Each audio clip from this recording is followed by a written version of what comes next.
اثر کرے نہ کرے سن تو لے میری فریاد۔ انسان کی زندگی میں جو چیزیں اسے بہت زیادہ نقصان دیتی ہیں اور بہت پیچھے چھوڑ دیتی ہیں، دنیاوی معاملات سے لے کر روحانی، اخلاقی، قلبی اور قرب الہی کے معاملات تک کو جو چیزیں نقصان پہنچاتی ہیں، ان میں ایک بڑی چیز غفلت ہے۔ ایک لفظ ہوتا ہے جو ہمیں اکثر سننے کو ملتا ہے کہ آپ کی توجہ نہیں ہے۔ یہ ڈھیر سارے لوگوں کا مطالبہ ہوتا ہے، اہل خانہ بھی مطالبہ کرتے ہیں، کئی موقع پر والدین بھی مطالبہ کرتے ہیں، غرباء بھی مطالبہ کرتے ہیں کہ امیروں کی ہماری طرف توجہ نہیں ہے۔ اور یہ بڑی لازمی سی بات ہے کہ کسی چیز پر جب توجہ رہتی ہے تو وہ چیز بہتر ہو جاتی ہے، اور جب عدم توجہی کا لوگ مظاہرہ کرتے ہیں تو وہ معاملہ خراب ہو جاتا ہے۔ یہ جو عدم توجہ ہے اسی کو غفلت کہتے ہیں، اور جب انسان کے مزاج پر غفلت طاری ہوتی ہے اور غفلت اس پر پوری طرح غلبہ کر لیتی ہے تو پھر اس کی زرخیز زمین کو وہ بنجر کرتی ہے۔ غفلت انسانی دل کے لیے بڑی نقصان دہ چیز ہے اور انتہائی تکلیف اور ضرر کا باعث ہے۔ دلوں پر جو قحط نازل ہوتا ہے، قحط، ویران ہو جاتے ہیں دل، اور جو دلوں پر خشکی نازل ہوتی ہے کہ طبیعتیں خشک ہو جاتی ہیں، یہ غفلت کی وجہ سے ہوتی ہے۔ جو لوگ غافل ہو جاتے ہیں نا، اپنے معاملات کا دھیان نہیں رکھتے، دیکھیں نا، آپ کو کھانا کھاتے بھی غافل نہیں ہونا چاہیے۔ اگر کھانا بھی غیر معتدل کھا لیا جائے تو وہ انسان کی طبیعت کے لیے باعث ضرر بن جاتا ہے، نقصان کا باعث بنتا ہے۔ بات کرتے ہوئے بھی غافل نہیں ہونا چاہیے، کئی دفعہ جملے ایسے نکل جاتے ہیں جو انسان کے لیے پھر شرمندگی کا باعث بنتے ہیں۔ انسان کو غافل ہو کر کوئی کام نہیں کرنا چاہیے، غافل ہو کر، مدہوش اور بے ہوش ہو کر نہیں۔ غفلت دل کو ویران کرتی ہے، طبیعت میں خشکی لاتی ہے۔ غافل کبھی نہ بنے۔ قرآن مجید فرقان حمید نے ارشاد فرمایا کہ اقترب للناس حسابہم، فرمایا لوگوں کے حساب کا وقت قریب آ گیا، وہم فی غفلۃ معرضون، اور وہ ابھی بھی غفلت میں منہ پھیرے ہوئے ہیں۔ ٹائم آ گیا حساب دینے کا، لیکن وہ بھی غافل ہیں۔ ہمارے جو زیادہ تر نقصان زندگی میں ہوئے ہیں وہ صرف ہماری غفلت کی وجہ سے ہوئے۔ ہم نے چیزوں پر توجہ نہیں دی، چیزیں گڑبڑ ہو گئیں۔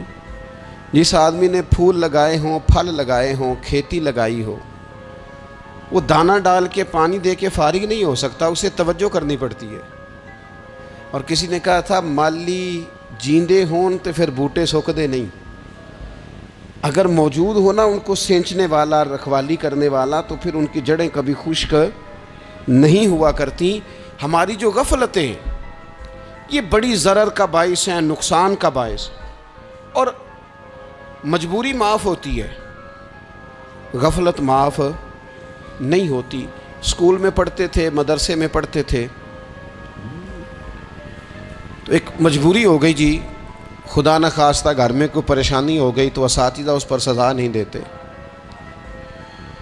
کوئی خوشی کا موقع ہے گھر میں، فیملی میں کسی کی شادی ہے، اساتذہ اس پر سزا نہیں دیتے۔ لیکن اگر کبھی پتہ چلتا تھا نا کہ یہ گھر سے تو آیا تھا لیکن مدرسے نہیں آیا، یہ اسکول نہیں آیا، رستے میں غافل ہو گیا، تو یہ بات خوفناک تھی۔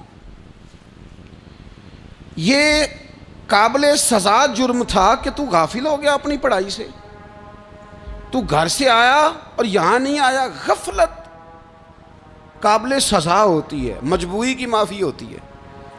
ہمارا آج کل جو مسئلہ ہے وہ غفلت کا ہے۔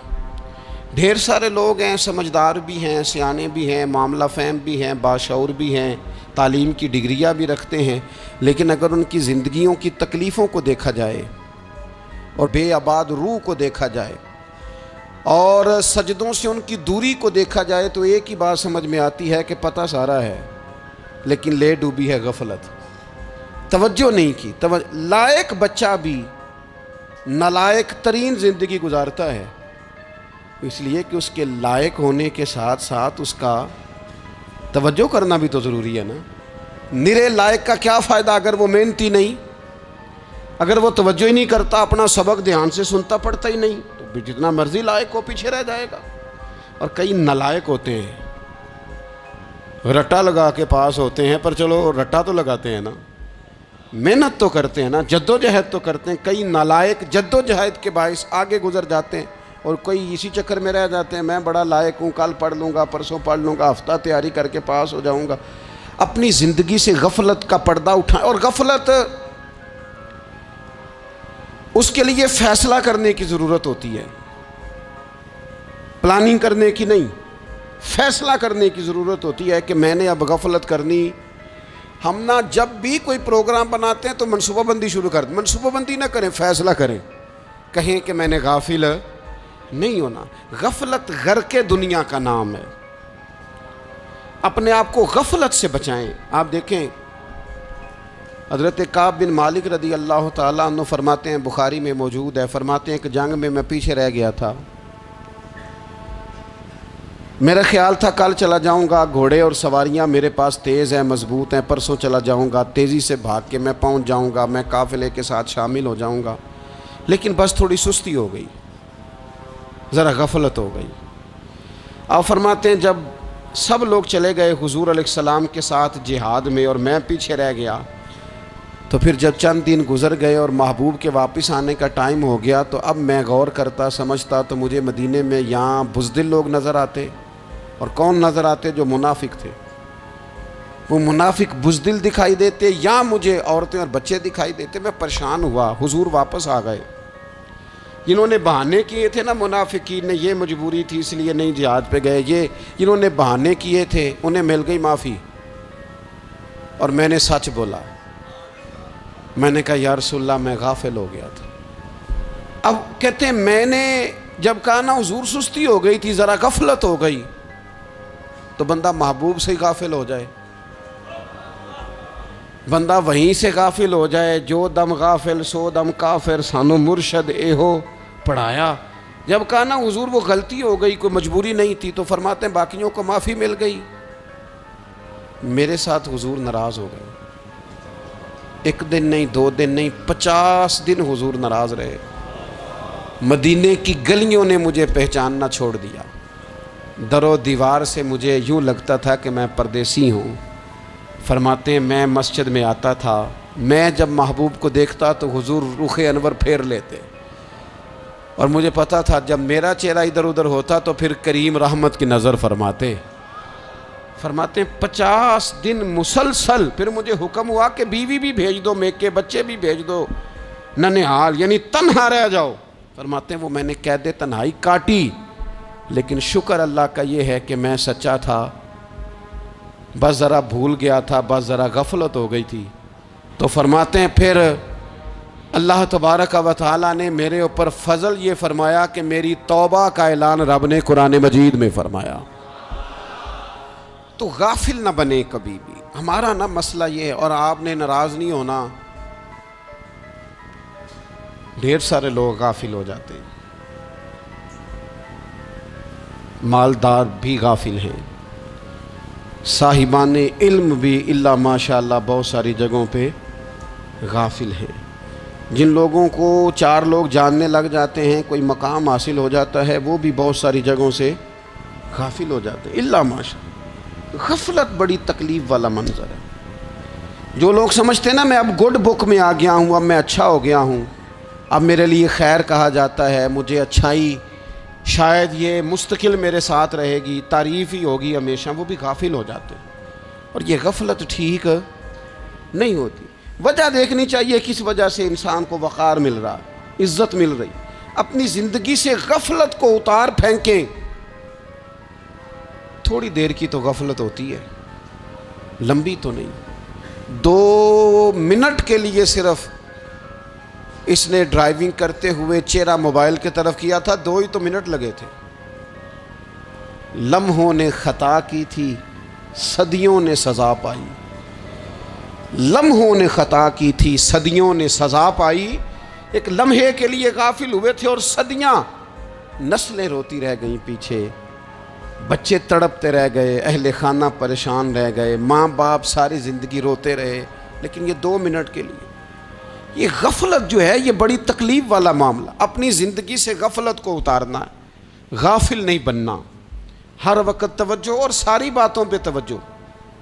بعض اوقات لوگ ایک طرف توجہ کر کے ایک طرف سے غافل ہو جاتے ہیں، نہ، توجہ ہمہ پہلو رکھنی ہے، ہمارے ذمے جتنے بھی حقوق ہیں ان سب پر توجہ، ہر چیز کا خیال، ایسا نہ ہو کہ عبادت کرتے رہ جائیں اور حقوق العباد ہم سے چھوٹ جائیں، اور حقوق العباد اتنے زیادہ ادا کریں۔ ایک صاحب مجھے کہنے لگے ایک دفعہ بڑے وثوق کے ساتھ، کہنے لگے جی معاذ اللہ ثم نہیں جی ٹائم ملتا پھر نماز دا کی کریے، روزی کمانا بھی تو عبادت ہے نا۔ تو میں نے کہا آپ نے عبادت کرنا ایک حصہ قبول کیا ہے، آپ نے کل عبادت نہیں قبول کی، عبادت کل ہے، ہمہ پہلو، ایک حصہ آپ قبول کر کے نکل گئے اور باقی آپ نے چھوڑ دی۔ تو کسی ایک طرف سے بھی غافل نہیں ہونا، جتنی ذمہ داریاں ہیں، جتنی ڈیوٹیاں ہیں، ان سب کا خیال۔ اور جو بڑا آدمی ہوتا ہے، بڑا، گھر میں بڑا ہو، قبیلے میں بڑا ہو، علاقے میں بڑا ہو، ادارے میں بڑا ہو، کلاس میں بڑا ہو، جو بڑا ہے اس کی تو ساری آنکھیں کھلی ہوئی ہونی چاہیے، ایک ایک پر اس کی نظر ہونی چاہیے کہ میری کہاں ضرورت ہے، کہاں مجھے اشک شوئی کرنی ہے، کس کے ساتھ میں نے کس طرح محبت کا رویہ رکھنا ہے، غافل نہ بنے۔ اچھا جی اب کیسے پتہ چلے گا کہ ہم غافل ہیں؟ یہ کیسے پتہ چلے گا؟ آپ کسی بندے سے بھی پوچھ لیں حالات کیا ہیں تو کہتا ہے اللہ کا شکر ہے کبھی کسی کا دل نہیں دکھایا، اللہ کا شکر ہے جی زمانہ ہو گیا 5 نمازیں پڑھتا ہوں، اللہ کا شکر ہے جی۔ کیسے پتہ چلے گا غافل ہیں؟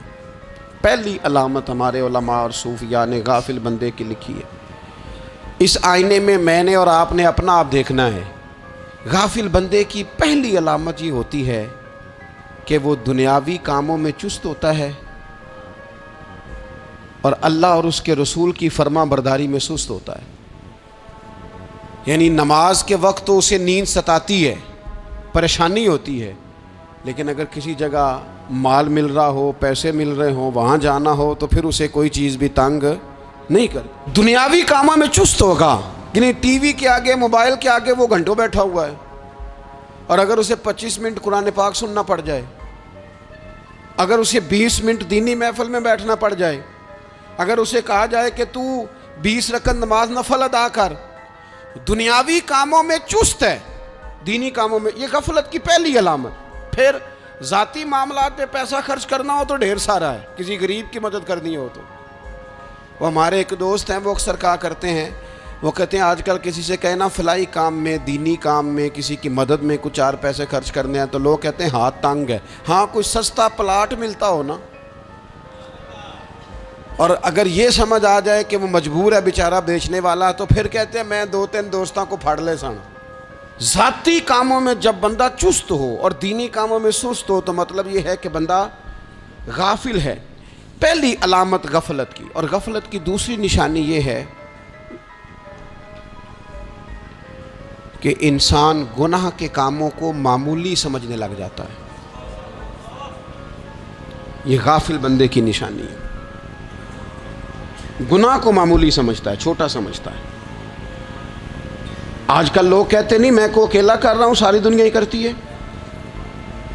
اور جناب کیا ہو گیا، اگر یہ غلطی ہو گئی تو بندے سے ہو ہی جاتا ہے۔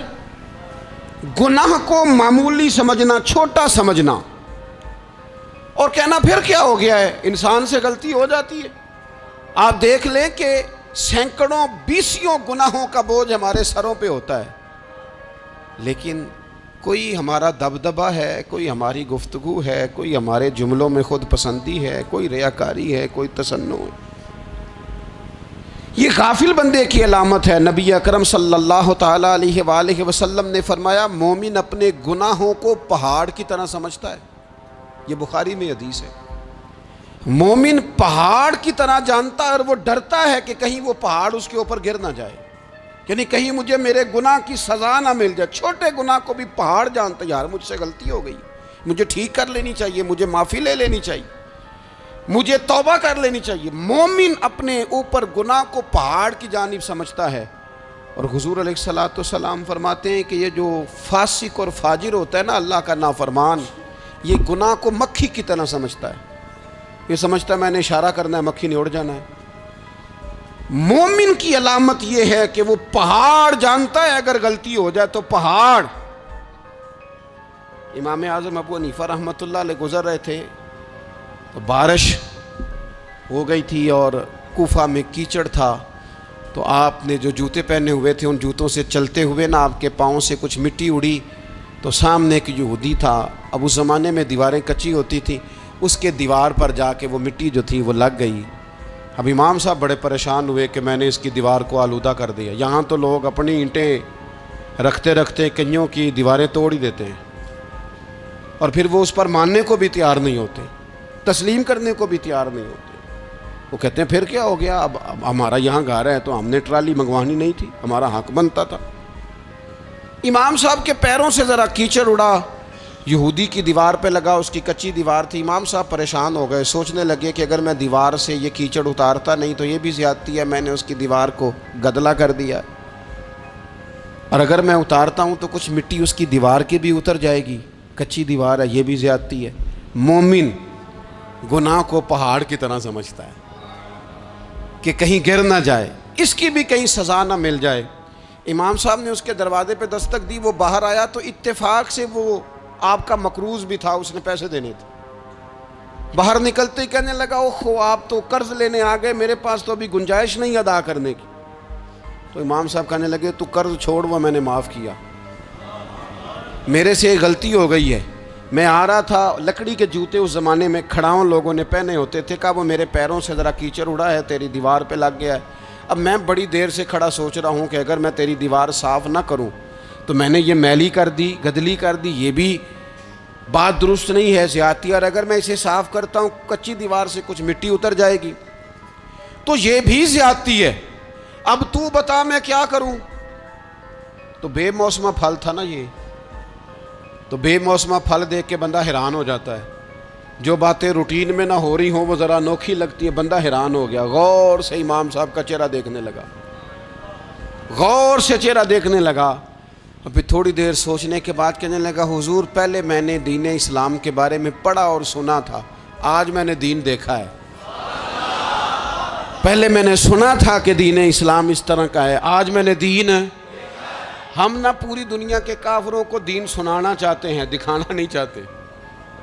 ہم نیک نظر آنا چاہتے ہیں، نیک بننا نہیں چاہتے. ہم نیک نظر آنا چاہتے. نتیجہ کیا نکلتا ہے کہ کچھ عرصے کے بعد پتہ چل جاتا ہے بندہ کس لیول کا نیک ہے، کیا معیار ہے اس کی نیکیوں کا. کہنے لگا حضور پہلے میں نے دین سنا تھا، آج دیکھا ہے. آپ وہ مٹی کی دیوار پر جو کیچڑ لگ گیا ہے، دیوار کو بعد میں صاف کیجئے گا، پہلے کلمہ پڑھائیں تاکہ میرے اندر کا کفر صاف ہو جائے، مجھے مسلمان کر دیں. تو غافل آدمی جو ہوتا ہے نا وہ پھر تیسری بات، جب بندہ بہت زیادہ غافل ہو جاتا ہے پھر اعلانیہ گناہ کرنے لگتا ہے. ایک گناہ پھر اس کا اظہار گناہ. ایک بندہ حدیث پاک میں آتا ہے، ایک بندہ رات کو کوئی غلطی کرتا ہے، اللہ تعالیٰ اس پہ پردہ ڈال دیتا ہے، لیکن وہ سویرے خود لوگوں کو بتاتا پھرتا ہے میں نے یہ کیا، میں نے یہ کیا. جب آپ اظہار گناہ کرتے ہیں نا تو سامنے والا بھی دلیر ہوتا ہے، کہتا ہے اس نے کیا میں کر لوں گا تو پھر کیا ہوا. ہمارے علماء نے لکھا ہے کسی کی نماز قضا ہو جائے تو کسی کو بتائے نہ، قضا پڑھ ڈالے، اس کا جگہ جگہ ذکر نہ کرے. جب آپ کہیں گے نا میری قضا ہو گئی تو آپ کے ساتھ رہنے والا بچہ دوست سمجھے گا یار اس کی قضا ہو گئی ہے تو میری بھی ہو جائے گی تو کیا ہوا. گناہ کرنا بھی گناہ ہے اور گناہ کا اظہار بھی گناہ ہے. نبی اکرم صلی اللہ تعالیٰ علیہ وآلہ وسلم نے ارشاد فرمایا میری ساری امت کو معافی مل جائے گی سوائے ان لوگوں کے جو اعلانیہ گناہ کرتے ہیں. یہ بخاری مسلم دونوں میں حدیث موجود ہے. جو اعلانیہ گناہ، جنہوں نے خود ساری دنیا کو گواہ بنا لیا، میں نے یہ بھی جرم کیا، یہ بھی کیا، یہ بھی کیا، یہ بھی کیا، خود انہوں نے لوگوں کے، بہت بڑے غافل آدمی کی علامت ہے کہ گناہ کرے اور پھر اوپر سے اعلانیہ گناہ کرے، اتنا بڑا جرم کرے. پھر چوتھی علامت اگر ہم دیکھنا چاہیں کہ ہم غافل تو نہیں، تو غافل بندے کی چوتھی علامت یہ ہوتی ہے کہ وہ فضول کاموں میں وقت بڑا ضائع کرتا ہے. فضولیات میں ادھر بیٹھے ہیں ادھر بیٹھے ہیں، یہاں گپ شپ ہو رہی ہے، وہاں موبائل دیکھا جا رہا ہے، پھر کچھ ٹائم ملا ہے تو پھر کہیں دور دراز کسی ہوٹل پہ کھانا کھانے چلے گئے، پھر کچھ ٹائم ملا تو چلو نکلتے ہیں ذرا کوئی ہفتہ سیر کر آتے ہیں، یہاں گپ شپ ہے، فلاں کو ڈسکس کر لیتے ہیں، فلاں کے بارے میں بات کر لیتے ہیں، سیاسی تبصرے کر لیتے ہیں، یہ تھوڑی گفتگو ہو جاتی، چلے محلے داروں پہ تبصرہ شروع کرتے ہیں، کون روٹی زیادہ کھا رہا ہے اور کس کے پاس پیسے زیادہ آ گئے، چلو جا کے پتہ کرتے ہیں. حالانکہ یہ پتہ نہیں کرنا چاہیے تھا، پتہ تو اس کا کرنا چاہیے تھا جو بیچارہ کل سے بھوکا ہے. خبر تو اس کی رکھنی چاہیے تھی جس بیچارے کے گھر میں بچوں کے لیے پہننے کو کپڑے موجود نہیں ہیں.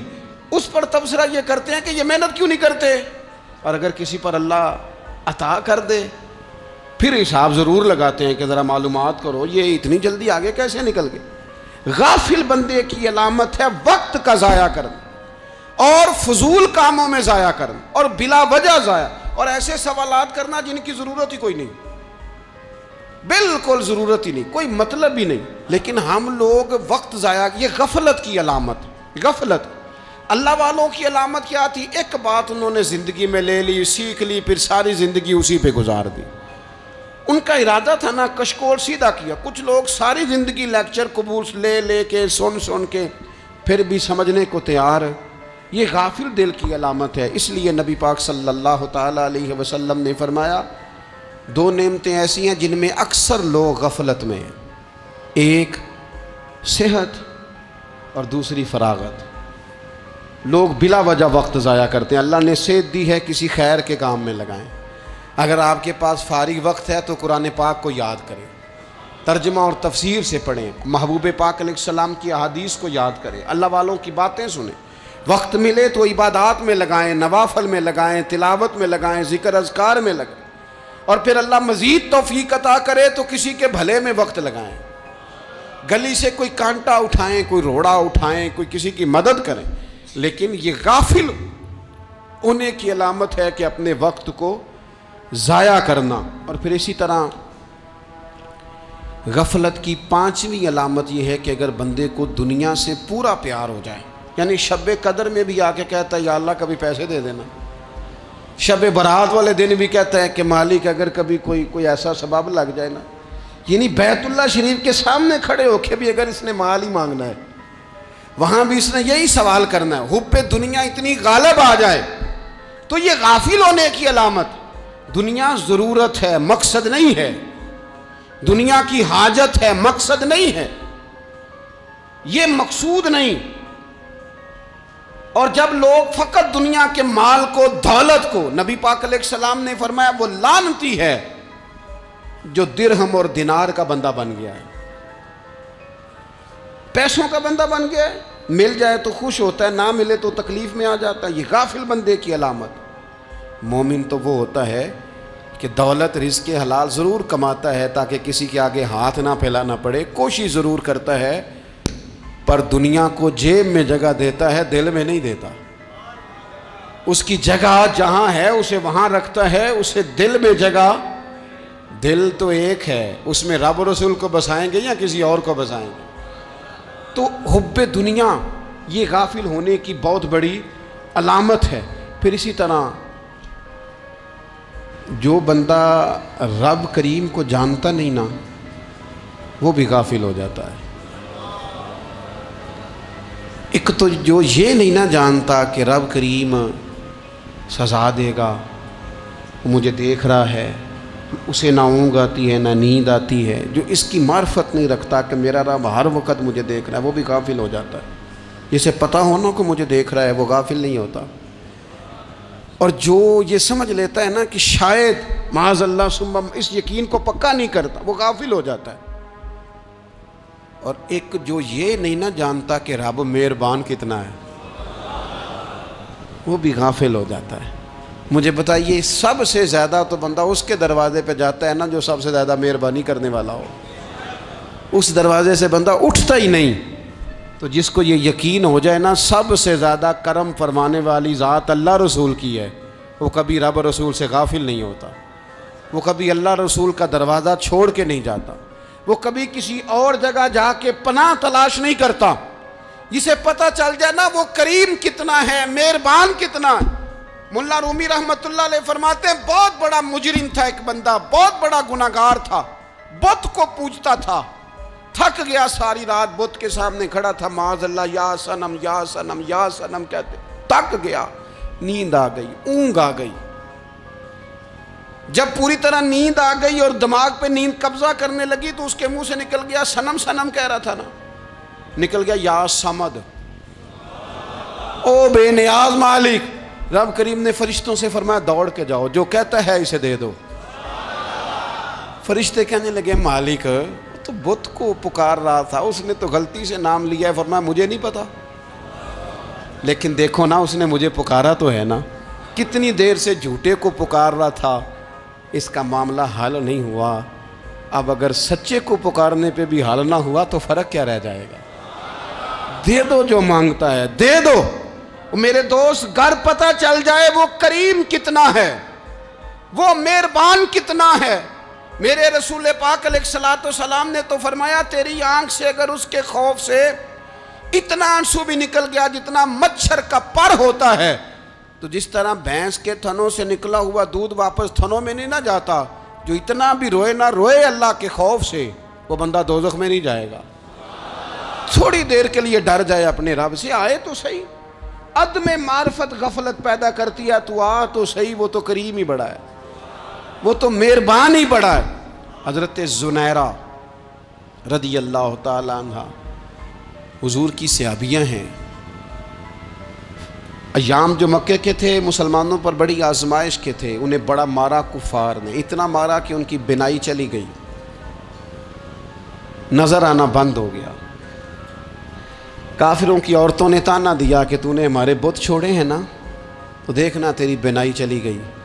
تو جناب زنیرہ اللہ پہ بھروسہ، توکل، معرفت الہی کا جذبہ، اٹھ کے کھڑی ہو کہنے لگی چپ کرو، تمہارے جھوٹے بت کیا کر سکتے ہیں، میرا رب چاہے تو صبح جب میں اٹھوں تو میری آنکھیں روشن ہو، اگر کریم کرم کر دے۔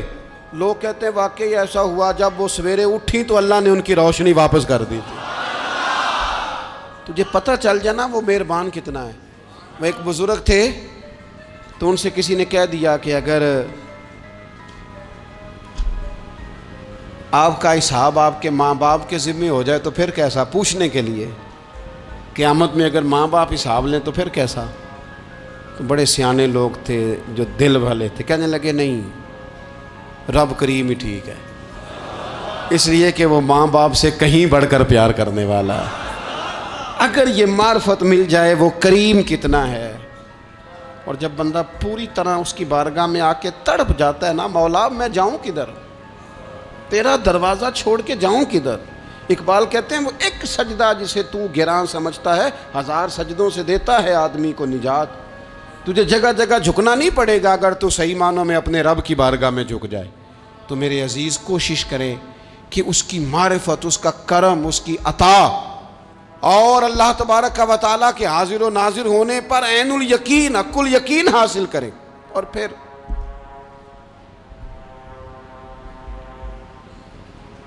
آٹھویں بات یہ ہے کہ غافل لوگوں کی صحبت بھی بندے کو غافل کر دیتی ہے۔ غافلوں کی صحبت میں نہ بیٹھیں، ان کی صحبت میں بیٹھیں جن کے پاس بیٹھنے سے دل میں رب رسول کی محبت پیدا ہوتی ہے۔ غافلوں سے بچیں۔ چنگیاں دے لڑ لگی ساں تے چولی چ پھل پئے، تے جدوں میں پیڑیاں دے سنگ رل گئی تے میرے اگلے بھی ڈول گئے۔ برے آدمی کی صحبت بندے کو غافل کر دیتی۔ غافلوں کی صحبت میں کبھی نہ بیٹھے، کبھی نہیں۔ غافل آدمی آپ کو غافل کر دے گا۔ میرے نبی پاک علیہ الصلوۃ والسلام نے فرمایا انسان اپنے دوست کے مذہب پر ہوتا ہے۔ یہ بہت بڑے لفظ ہیں۔ فرمایا المرء علی دین خلیلہ، انسان اپنے دوست کے مذہب پر ہوتا ہے۔ تو دیکھ تو نے دوست کس کو بنایا ہے، جو تیرے دوست کا مذہب ہوگا وہی تیرا ہو جائے گا۔ ہم نے دوست بنایا نا غوث پاک جیلانی کو، ہم نے یاری لگائی ہے نا داتا علی اجمیری سے، ہماری نسبت ہے نا معین الدین اجمیری سے، ہمارا تعلق ہے نا بہاؤالدین زکریا ملتانی سے، ہمارا رشتہ ہے نا حضرت مجدد الفسانی سے، ہم ماننے والے ہیں نا اعلیٰ حضرت بریلوی کے، ہمارا تعلق ہے کبھی جماعت علی سے کبھی مہر علی سے، ہمارا ان سے تعلق ہے تو صبح شام ہماری زبان پہ رہتا ہے بالغ العلا بکمالہ کشفت دجا بجمالہ حسنت جمیع خصالہ صلو علیہ وآلہ۔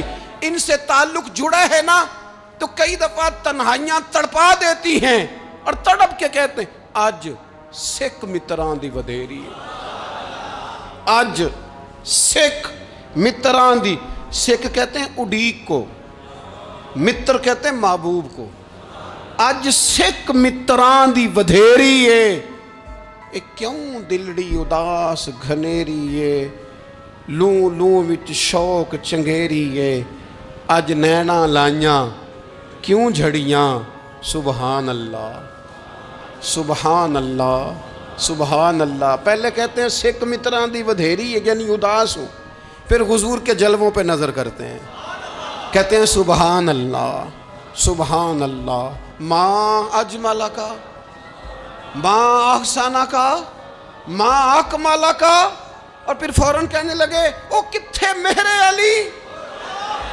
او کتھے مہر علی، کتھے مہر علی تے کتھے تیری سنا، اب ایکھو مشتاق اکھیں کتھے جاڑیاں، بلغ العلا بے کمال کشفت دجا بے، اور میرے اعلیٰ حضرت کہنے لگے سرور کہوں کہ مالک و مولا کہوں تو، باغ خلیل کا گلے زیبا کہوں تجھے، تیرے تو وصف عیب تناہی سے ہیں بری، حیران ہوں میرے شاہ میں کیا کیا کہوں تجھے۔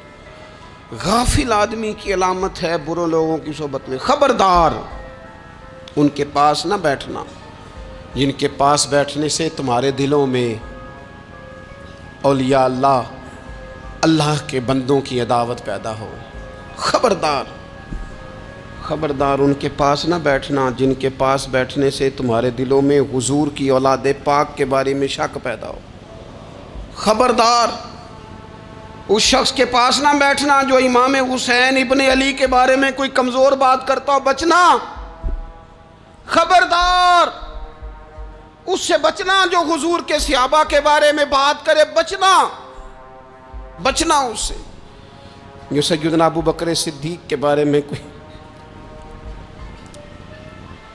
دیکھو کیا مقدر ہے صدیق و فاروق کے، جن کے گھر ہی رحمتوں کے خزینے میں، بھلا کیا کہا نبی پاک، حضور نے فرمایا میرے اوپر جس نے نیکی کی تھی بدلہ دے دیا ہے، یہ جو میرے ابو بکر صدیق ہے نا، ان کو میں اللہ کی بارگاہ میں لے جاؤں گا، کہوں گا مالک تو ہی بدلہ عطا فرما۔ ایک ہاتھ میں جناب صدیق کا ہاتھ پکڑا، ایک میں حضرت عمر کا ہاتھ پکڑا، اور حضور مسجد نبوی سے باہر آ رہے ہیں، دیکھنے والے کی زبان سے بے ساختہ سبحان اللہ نکل گیا، کیا شان ہے کیا مقدر ہے۔ تو حضور علیہ السلام رک گئے، اور روک کے فرمایا تو حیران ہو رہا ہے نا، تو حیران ہو رہا ہے نا کہ میں نے ایک ہاتھ میں ابو بکر کو پکڑا ہے، ایک میں عمر کو پکڑا ہے، فرمایا قیامت میں جب میری قبر کھلے گی تو میں اسی طرح قبر سے نکلوں گا، اس طرح میدان محشر میں آؤں گا، خبردار حضور کے وفاداروں کے وفادار رہنا، ان کے وفادار رہنا، ان کے وفادار رہنا۔ بڑا عجیب دور آیا ہے، ہم نے یہ دور دیکھا ہے کہ لوگ حضور کے صحابہ کے بارے میں بھی بات کریں گے، اب نبی پاک کی اولاد پاک کے بارے کو بھی ڈسکس کیا جائے گا۔ اپنا منہ تو دیکھ، اپنی حیثیت دیکھ، اور پھر وہ بندے دیکھ جن کو اللہ نے چن کے اپنے محبوب کی غلامی کے لیے حضور کے قریب بٹھایا ہے۔ تو بچنا ایسے لوگوں سے، پرہیز کرنا، خبردار عقیدہ ستھرا رکھنا، عقیدہ ستھرا رکھنا، صاف رہنا، پاکیزہ رہنا، غافلوں کی صحبت سے بچنا۔ بڑا ڈرتے ہیں اللہ سے، دعائیں مانگتے ہیں یا اللہ نسلوں میں بھی وہی بندے پیدا فرما جو عقیدے پکے رکھنے والے ہیں، وہ بندے پیدا فرما ہماری نسلوں میں۔ ایک وہ بندہ بھی غافل ہو جاتا ہے جو امیدیں لمبی لگا لیتا ہے،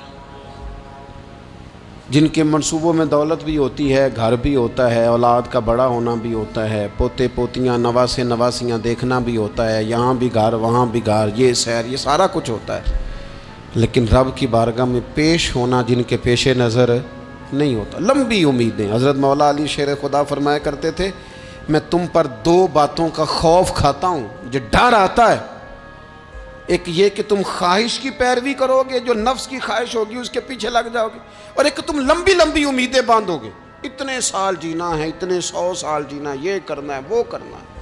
منصوبہ بندی کریں مستقبل کے لیے، وہ بری نہیں، لیکن تیاری رکھیں، تیاری رکھیں، اس بات کا بھی خیال رکھیں کہ اللہ کی بارگاہ میں حاضر ہونا۔ یہ غفلت کی چیزیں ہیں جو بندے کو غافل کر دیتی ہیں۔ جو لوگ اللہ کا ذکر نہیں کرتے وہ بھی غافل ہو جاتے ہیں، اور جو فضول باتیں زیادہ کرتے ہیں نا، ہنستے زیادہ۔ فَلْيَضْحَكُوا قَلِيلًا وَلْيَبْكُوا كَثِيرًا، قرآن کہتا ہے زیادہ رویا کرو، کم ہنسا کرو۔ نبی پاک علیہ الصلوۃ والسلام سے پوچھا تھا حضرت عقبہ بن عامر نے کہ یا رسول اللہ نجات کس چیز میں ہے؟ تو نبی پاک علیہ الصلوۃ والسلام نے فرمایا ایک تو اپنی زبان قابو میں رکھو، دوسرا فرمایا اپنے گھر میں ٹھہرے رہو، تمہارا گھر تمہارے لیے کافی ہو، فضول نہ نکلو گھر سے، اور تیسرا فرمایا اپنی خطاؤں پہ رویا کرو۔ کثرت کلام اور فضول کلام اور بلا وجہ یہ بندے کو غافل کرتا ہے، دل کو سخت کرتا ہے۔ یہ چند چیزیں ہیں جو انسان کو غفلت میں ڈالتی ہیں۔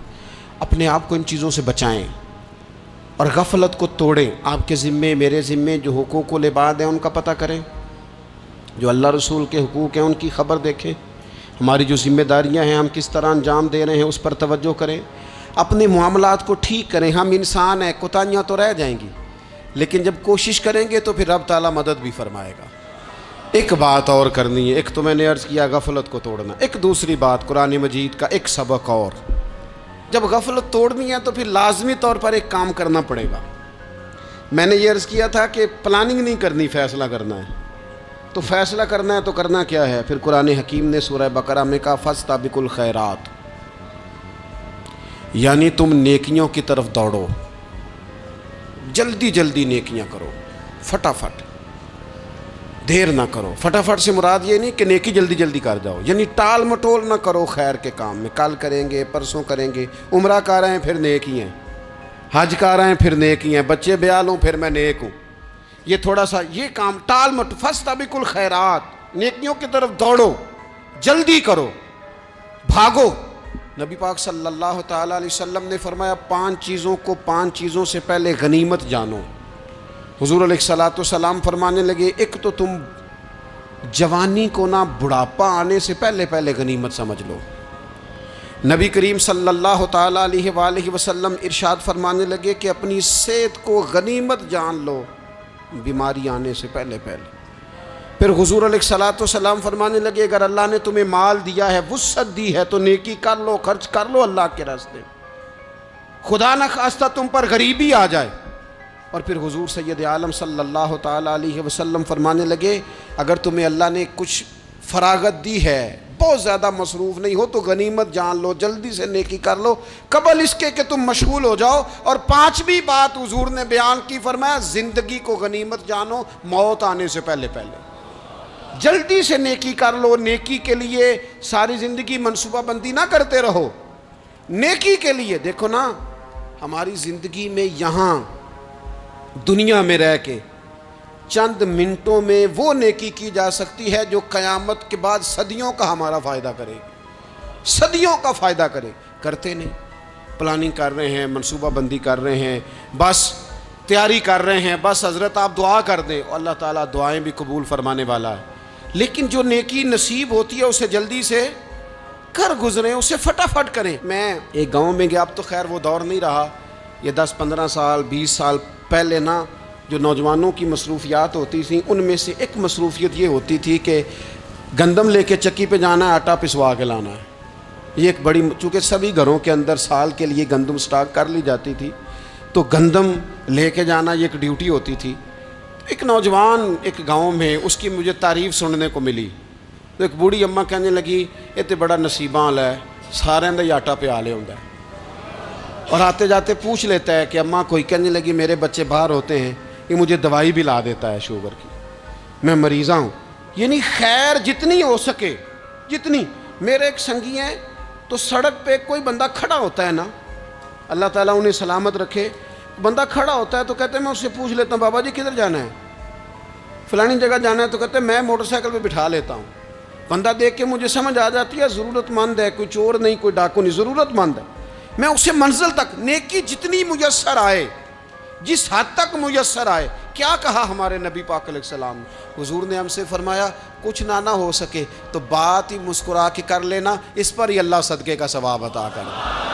فاستبقوا الخیرات، جلدی سے نیکی کر لو. اپنے نامہ اعمال میں روز نیکیاں جمع کرو، کوئی نہ کوئی خیر کا کام روز کرو اور جلدی سے کرو. صحیح مسلم میں حدیث ہے، نبی پاک صلی اللہ تعالی علیہ وسلم فرمانے لگے جلدی جلدی نیکی کے کام کر لو ان فتنوں سے پہلے جو اندھیری رات کے حصوں کی طرح فتنے ہوں گے. فرمایا اس وقت حال یہ ہوگا کہ آدمی صبح مومن ہوگا شام کو کافر ہو جائے گا، شام کو مومن ہوگا تو صبح کافر ہو جائے گا. اور فرمایا لوگ دنیا کے بدلے اپنا دین تک بیچ ڈالیں گے. معاذ اللہ جھوٹی قسمیں نہیں کھائی جاتی، جھوٹا قرآن مجید نہیں لوگ اٹھا لیتے.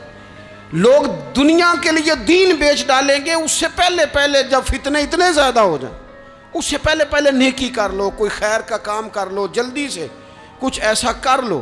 حضرت عقبہ بن حارث رضی اللہ تعالیٰ عنہ فرماتے ہیں یہ دیکھیں ہمارے نبی پاک علیہ السلام کی سیرت کیا ہے، حضور کا اسوہ کیا ہے، نبی پاک علیہ السلام ہماری تربیت کس طرح کرتے ہیں. حضرت عقبہ بن حارث رضی اللہ تعالیٰ عنہ کہتے ہیں ہم نے نبی پاک علیہ السلام کے ساتھ نا عصر کی نماز پڑھی، یہ صحیح بخاری میں موجود ہے. فرماتے حضور سلام پھیرتے ہی فوراً اٹھ کے گھر تشریف لے گئے. یہ ہمارے لیے نا انوکھی بات تھی، غیر متوقع تھی، پہلے کبھی ایسا ہوا نہیں. سلام پھیرا نماز کا، حضور جلدی سے تشریف لے گئے. اب ہم حیران تھے اور حیرت انگیز طور پر حیران تھے کہ کریم اتنی جلدی تشریف لے گئے. تھوڑی دیر ہوئی حضور واپس آ گئے تو محبوب پاک علیہ السلام فرمانے لگے گھر میں نا ایک چھوٹی سی ڈلی، ایک چھوٹا سا ٹکڑا سونے کا پڑا تھا، مال آیا تھا سارا صدقہ کر دیا، وہ تھوڑا سا پڑا تھا، اچانک مجھے یاد آیا وہ تو پڑا رہ گیا. تو حضور فرمانے لگے میں نے کہا کہیں ایسا نہ ہو جائے کہ ساری رات گزر جائے اور میرے گھر میں پڑا ہی رہ جائے، میں جلدی سے جا کے اسے خیرات کر دوں. میں نے خیرات کیا پھر میں واپس آ گیا ہوں. جلدی سے نیکی، جلدی سے نیکی کر لی جائے. ہم بڑا انتظار کر رہے ہیں، بڑا لمبا ہمارا پروگرام ہے، ہمارے پاس ٹائم ہی بڑا ہے. کسی نے کان میں کہہ دیا ہے تیرے پاس بڑا وقت ہے، ابھی تو بڑی عمر پڑی ہے، ابھی تو جناب اور میرے بھائی یہ لوگوں کے کہنے کی باتیں ہیں. پھر پتہ ہی نہیں چلتا حالات کس طرح کے ہو جاتے ہیں اور کیا معاملات انسان کے ساتھ درپیش ہوتے ہیں. جتنی خیر میسر آئے، جتنا بھلا میسر آئے، جتنی انسان کو توفیق ملے.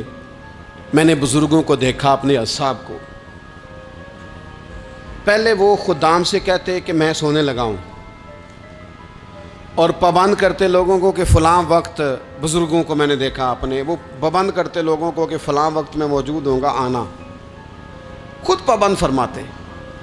اور پھر جب بیدار ہوتے نا تو سب سے پہلے خدام کو بلا کے پوچھتے کوئی مہمان تو نہیں آیا؟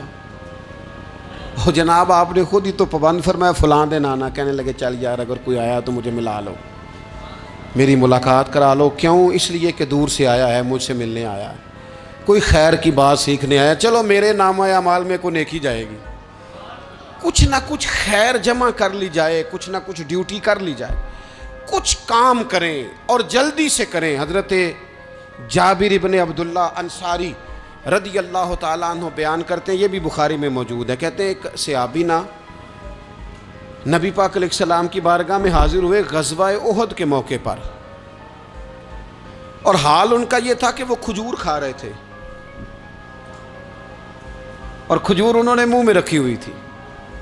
حضور کی بارگاہ میں حاضر ہوئے اور عرض کرنے لگے یا رسول اللہ صلی اللہ تعالی علیہ وسلم اگر میں شہید کر دیا جاؤں تو کہاں جاؤں گا؟ حضور فرمانے لگے جنت میں. تو کہتے ہیں انہوں نے جو کھجور منہ کے اندر تھی نا وہ انہوں نے نگلی نہیں، اندر نہیں لے گئے، اس کو باہر نکالا اور دوڑ کے آگے بڑھے اور جنگ کرنی شروع کر دی. اور لڑتے لڑتے شہید ہو گئے۔ کیا سبق دیا انہوں نے؟ سبق یہ دیا کہ نیکی کرنے میں اتنی دیر بھی نہیں کرنی جتنی کھجور کھانے میں دیر لگتی ہے۔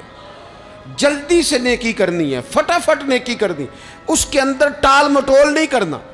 اسی وقت انہوں نے کھجور باہر نکال دی، دوڑ کے انہوں نے حضرت انس بن نضر رضی اللہ تعالیٰ عنہ، حضرت انس بن مالک رضی اللہ تعالیٰ عنہ کے چچا ہیں، میدان احد میں نا، احد پہاڑ کے قریب کھڑے تھے، لوگوں سے کہہ رہے تھے جلدی جلدی ادھر آؤ، وہ جنت جو انسان کو انتقال کے بعد نصیب ہوگی اور قیامت کے بعد نصیب ہوگی، فرماتے تھے مجھے تو ابھی احد پہاڑ کے اندر سے جنت کی خوشبو آ بھی رہی ہے، لہذا جلدی سے آؤ، ادھر دوڑو، جہاد کرو، آؤ کفار سے لڑیں۔ تو نیکی میں دیر نہیں کرنی، جو نیکی میسر آتی ہے، جس کو میسر، ماں باپ میسر ہیں تو خدمت کر لیں، اہل خانہ ہیں تو حسن سلوک کر لیں، اللہ نے اولاد دی ہے تو اچھی تربیت کر لیں، دوست ہیں تو خیر خواہی کر لیں، اگر آپ کو اللہ رمضان عطا کرتا ہے تو زیادہ سے زیادہ اس کی عبادت کر لیں، اگر نظر ٹھیک ہے تو تلاوت زیادہ سے زیادہ کر لیں، زبان چلتی ہے تو رج رج کے مدینے والے محبوب پہ درود و سلام پڑھ لیں، اللہ تعالیٰ کا ذکر کر لیں، جلدی سے خیر جمع کریں، اپنے وقت کو ضائع نہ کریں۔ یہ آج کا سبق ہے۔ ایک تو ہم نے فیصلہ کرنا ہے کہ بس غفلت نہیں، اب غفلت، اب انشاءاللہ اللہ اللہ کرنی ہے، اب کوئی خیر کا کام کرنا ہے۔ میرے حضرت کا ایک جملہ کبھی نہیں بھولنا، فرمایا کرتے تھے زمین کے اوپر کام، نیچے جا کے آرام۔ یہ چھوڑ دیں، اتنے گھنٹے سونا ہے تو یہ کرنا ہے تو میری نیند میں دخل کوئی نہ ڈالے، پھر سوتے ہی رہ جائیں گے، سوتے ہی رہ جائیں۔ زمین کے اوپر کام اور نیچے جا کے جاگنا ہے، جاگ لے افلاک کے سائے تلے، پھر حشر تک سوتا رہے گا خاک کے سائے تلے۔ اب جاگ لے افلاک کے سائے کے نیچے، جاگ، کھول آنکھیں، ہر وقت کا سونا، ہر وقت سونا، ہر وقت جو اپنے آرام کی فکر کرنا، اس سے نکل آئیں اور اچھا کھانا اور اچھا پہننا اور بس اپنی مرضی کی زندگی من چاہی جینا، اس سے باہر آئیں۔ فیصلہ کریں، فیصلہ کہ اب غفلت نہیں کرنی، اگر اللہ نے کوئی صلاحیت دی ہے تو اسے دین کے کام پہ لگانا ہے، کوئی ڈیوٹی کرنی ہے، کوئی خدمت کرنی ہے۔ دیکھو خدمتیں ہو رہی ہیں، صدیق اکبر مال دے رہے ہیں، عثمان غنی مال دے رہے ہیں، مولا علی نے تلوار پکڑی ہے، میدان میں جا رہے ہیں، فاروق اعظم گلی گلی نگر نگر رسول اللہ کے دین کی پہرے داری کر رہے ہیں، حضرت جناب سیدنا سلمان فارسی ابو ذر غفاری حضور کی مسجد میں جھاڑو دے رہے ہیں، اور بلال حبشی وہ نبی پاک کی مسجد میں اذان پڑھتے پڑھتے رب نے اتنا عروج فرمایا کہ کعبے کی چھت پہ کھڑے ہو کے بھی اذان پڑھنی شروع، انہوں نے اذان دے دی۔ تو کوئی کام کرنا ہے، غفلت کو توڑنا ہے اور نیکی کرنی ہے، ذرا جلدی جلدی خیر کا کام کرنا ہے، نہیں ایسے نہیں، فٹافٹ۔ کیسے جی؟ فٹافٹ۔ تو فٹافٹ کام کریں خیر کا، جلدی جلدی۔ تو یہ خیر کا کام فٹافٹ، جلدی جلدی اور بڑی جلدی اور دوڑ دھوپ کے، اور جب آپ کرتے جائیں گے نا تو پھر اللہ تعالیٰ مواقع بناتا جائے گا۔ آپ سے میری اپیل ہے، بالخصوص میرے ساتھ جو وابستہ سنگی ہیں، جو پیار کرنے والے ہیں، دو باتیں آج آپ نے لے کے جانی ہیں گھر۔ یہی لنگر ہے، یہی آپ کے لیے دعا ہے، یہی ہمارے بزرگوں کا فیض ہے، یہی نصیحت ہے کہ آپ نے یہ دو باتیں لے کے جانی ہیں۔ غفلت توڑ دینی ہے، فیصلہ کرنا ہے کہ آج کے بعد غافل نہیں ہونا، اور دوسری یہ بات لے کے جانی ہے کہ نیکی جلدی جلدی، فٹافٹ فیصلہ، فٹافٹ نیکی، ایک کر کے پھر انشاءاللہ دوسری کر کے پھر انشاءاللہ تیسری کر کے پھر انشاءاللہ چوتھی، یہ شروع کرنی ہے، اور آپ دیکھیں گے اللہ تعالیٰ مہربانی فرمائے گا، مدد کرے گا۔